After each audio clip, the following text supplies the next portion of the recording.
Salut les copains, j'espère que vous ça va, que vous profitez bien de ce début de vacances.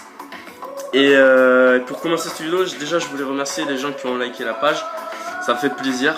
Et ça fait déjà une petite communauté et j'espère qu'elle va s'agrandir. Donc revenons au thème de la vidéo quand même, ne dispersons pas trop. Donc en fait je reçois beaucoup de questions, enfin la plupart des questions que je pose c'est comment maigrir ou comment avoir les abdos, ou comment avoir une ligne, la ligne de filles pour les filles. Donc je vais essayer d'y répondre de la manière la plus simple possible. En fait dans un premier temps pour maigrir il faut jouer sur la balance énergétique. Qu'est-ce que j'entends par là? C'est qu'il va falloir augmenter ses dépenses énergétiques par rapport aux dépenses des apports caloriques quotidiens que vous faites, donc ce que vous mangez. Donc pour ce faire, vous allez faire du cardio. Je fais une vidéo là. Putain, ça me déconne. Ouais, merci. Donc pour ce faire, donc vous allez faire du cardio et du style natation, vélo et course à pied pour augmenter les dépenses. Et dans un second temps, pour les plus feignants, c'est juste vous allez agir sur l'alimentation en faisant soit un régime hypoglycémique à forte teneur en protéines, comme la sèche, ou juste simplement manger équilibré, ça va suffire. Mais bon après, voilà, ça dépend de vos objectifs. Donc en parlant d'objectifs, il y a ceux qui veulent voir leurs abdos, et donc les filles justement qui veulent voir leur ligne. Donc là il va falloir pousser le régime un peu plus fort, car il faut que vous atteigniez un pourcentage de masse grasse assez faible. Genre pour voir les abdos c'est 12% minimum il me semble. Et encore ils sont pas bien définis. Et pour les filles c'est je crois que c'est 22%, un truc comme ça. Donc voilà. Donc ça c'était la partie simple de l'iceberg, tout ce que j'ai dit avant. Donc maintenant on va voir comment concilier les deux pour être le plus efficace possible et perdre le moins de temps. Donc tout ça, faisant un régime augmentant ses dépenses, ça va entraîner la lipolyse. Donc la lipolyse c'est quoi? Ce qui va vous permettre de perdre du gras, car le corps il va aller puiser dans vos réserves de graisseuses pour produire de l'énergie, de l'ATP. Donc voilà. Donc on va revenir sur la sèche. En fait donc la sèche c'est quoi? Comme je l'ai dit tout à l'heure, c'est un régime hypoglycémique. On va réduire progressivement ses glucides pour ne pas entraîner le catabolisme. Si vous faites une chute trop brutale de votre apport calorique journalier, le corps il va aller taper dans les muscles. C'est pas ce qu'on veut. On veut garder un certain volume musculaire, sinon ça sert à rien de définir. Et c'est ça en fait le paradoxe. Vous pouvez pas prendre du muscle sans grossir et perdre du gras sans perdre du muscle. Donc ça c'est la merde. C'est le problème auquel on est tout le temps confronté. Voilà. Donc pour voir ses abdos, vous faites le régime. Et la deuxième possibilité c'est de les faire muscler ses abdos en volume. J'entends par là faire des exercices avec des charges lourdes. Donc inutile de faire 200 crunch quoi, parce que ça sert à rien. Et ça je reviendrai dans une autre vidéo ultérieurement. Donc bref, pour le régime, la sèche elle va durer une certaine période selon votre masse graisseuse actuelle. Et voilà. Donc le premier conseil que je peux vous donner, c'est donc déjà d'une manière de pas trop réduire vos glucides brutalement, ça je l'ai déjà dit.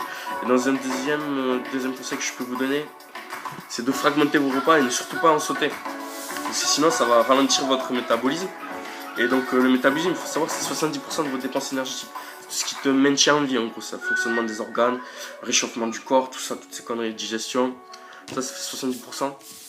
Et voilà, c'est pas bon. Et en plus si tu remanges dans les heures qui viennent, tu vas stocker tout ton corps, tout ce que tu vas bouffer il va le stocker cash en temps. Donc c'est pas ce qu'on veut, tu vois.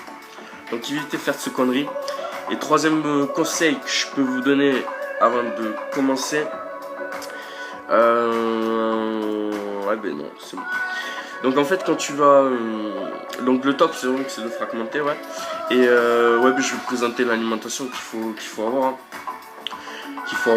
Donc en fait il faut que tu bouffes à balle de légumes déjà premièrement, parce que les légumes ça va te permettre de faire un équilibre acido-basique, parce que tu vas devoir manger beaucoup de viande, de protéines.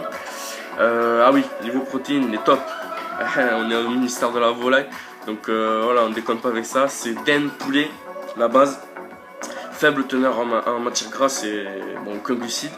mais c'est les meilleures parce que elles sont très complètes, elles sont bien facilement assimilables.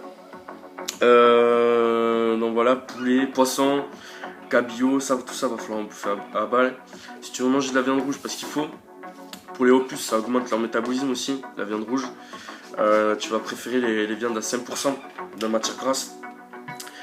Et pour les glucides, on va se contenter de riz.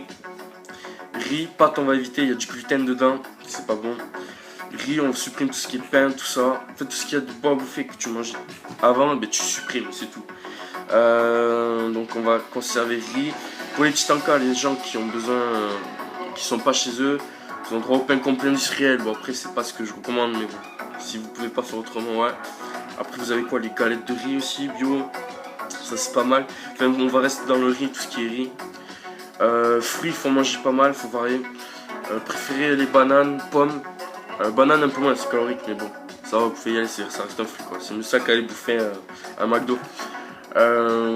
Orange pour la vitamine C, kiwi.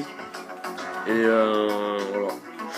voilà. Niveau donc lipides, il faut toujours conserver quand même une certaine dose de lipides. Parce que votre corps il peut pas faire certains types de lipides comme les mono-insaturés et les polyinsaturés qui sont très bons pour le corps, qui vont permettre de faire fonctionner votre cerveau. Et voilà, donc tout ça tu le retrouves dans l'amande, les amandes et dans l'huile d'olive. Donc conseil du chef, une cuillerée d'huile d'olive dans vos cuissons de viande et ça va, c'est crème. Vous avez votre truc et vous ne pourrez pas être en carence. Sinon à part ça, ben, la théorie elle est jolie mais la pratique c'est chaud patate quoi. C'est chaud patate. Bon ça y est, ben, j'ai fait le tour un peu de tout. Et ben, j'espère que tu auras compris au moins 10% de la vidéo, c'est déjà pas mal. Sinon après tu peux violer le bouton replay et la regarder, ça reste une vidéo. Et ben, n'hésite pas à faire tourner la vidéo, à partager un max, à liker. Puis voilà. Et j'élirai des députés aussi. Une petite idée, j'élirai des députés à ceux qui partagent le plus la vidéo des députés des poulets. Donc voilà, je trouve ça sympa comme idée. Et j'espère que le ministère de la volaille va s'agrandir. Qu'on va faire un bon petit pays à nous tous. Que le gouvernement il va devenir puissant et influent. Et ben n'oubliez pas, surtout, un truc évident. Un mec maigre qui a ses abdos, c'est comme si je te dis une grosse qui a des gros seins. Tu vois le délire? Bon, allez, peace, bisous.